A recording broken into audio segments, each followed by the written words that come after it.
परमेश्वर के धन्य नाम की महिमा हो। प्रभात मनन के सत्र 2904 में आप सभी का बड़े प्रेम के साथ स्वागत करता हूँ। आइए आज के मनन के लिए हम पढ़ते हैं प्रकाशित वाक्य अध्याय 11 पद 9। सब लोगों और कुलों और भाषाओं और जातियों के लोग उनके शवों को 3.5 दिन तक देखते रहेंगे और उनके शवों को कब्र में रखने ना देंगे। महाक्लेश काल के तानाशाह मसीह विरोधी के द्वारा मारे गए 2 गवाहों की लाश से यरूशलेम की सड़क पर पड़ी रहते हुए हम पड़ी गई पद में देखते हैं। वर्तमान संसार में कोई भी सभ्य देश में यह नियम लागू है कि कितने भी बड़ा अपराधी की भी लाश का अनादर नहीं किया जाना चाहिए। भारत पर आतंकी हमला करते हुए अनेकों निर्दोषों को निर्दयता के साथ हत्या किए हुए पाकिस्तानी आतंकी अजमल अमीर कसाब को भी फांसी की सजा देने के बाद भारत ने उसकी लाश को इस्लाम धर्म की रीति के अनुसार सम्मान के साथ दफनाने दिया था। भारत ने जो मर्यादा कसाब की लाश के साथ दिखाया वो कसाब की महिमा को नहीं बल्कि भारत देश का महानता का उत्तम उदाहरण है। हमारे देश का निर्माण के लिए जो भी महारथियों ने मेहनत की थी उनका सलाम करता हूँ, क्योंकि उन्होंने देश को कानून व्यवस्था पर आधारित एक देश बनाए।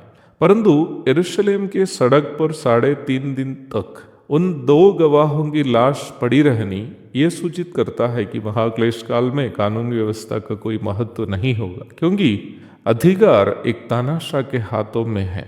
जब भी कोई देश या समूह के ऊपर कोई तानाशाह राज करने लगता है वहाँ कानून व्यवस्था केवल कागज पर ही होगी।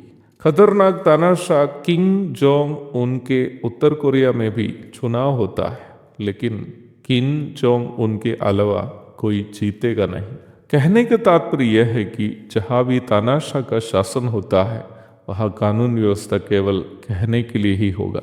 महाक्लेश काल एक अधर्म का समय होगा। Great tribulation will be A time of lawlessness. 2 थिस्सलुनीकियों अध्याय 2:7।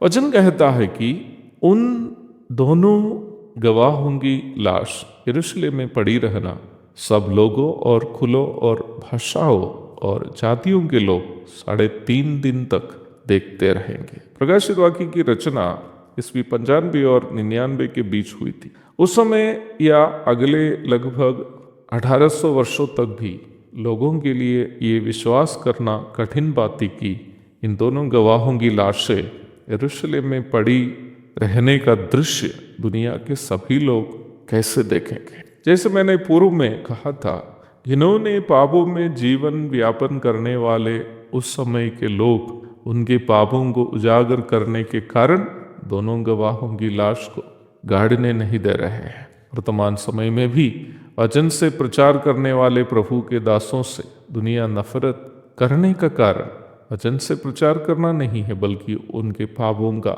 उजागर करने के कारण से है। इन दोनों गवाहों की लाशें 3.5 दिन तक पड़ी रहनी सभी लोग देख पाना हो। घटना का लाइव टेलीकास्टिंग होना चाहिए। There would be a live telecasting of the incident all around the world if everyone around the world should see what is going on in Jerusalem.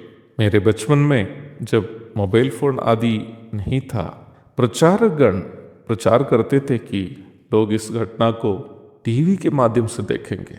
पर आज जब हम मोबाइल फोन, इंटरनेट आदि के युग में रहते हैं, किसी को ये समझाने की ज़रूरत नहीं होगी कि कैसे यरूशलेम में होने वाली इस घटना को सारी दुनिया देखेगी। दुनिया के किसी भी कोने में कोई भी अजीब सी घटना होती हो, निम्न घटना हमें कुछ ही पल के अंतर्गत अपने अपने घर में या जहाँ हम हैं वहाँ बैठकर देखने की सुविधा आज उपलब्ध है। मोबाइल फ़ोन, टीवी या अन्य माध्यमों से हम उसे देख सकते हैं। लगभग 2000 वर्ष के पूर्व की गई इस भविष्यवाणी कितनी सही थी, जो हमारे इस वर्तमान दुनिया में हमें समझने के लिए कोई कठिनाई नहीं है। परमेश्वर के वचन का संपूर्ण सत्यता की ओर ये पद इशारा कर रही है। एक और शुभ दिन की धन्य कामनाओं के साथ आज का मनन मैं यहाँ समाप्त करता हूँ। प्रभु आप सबको आशीष दे। आमीन।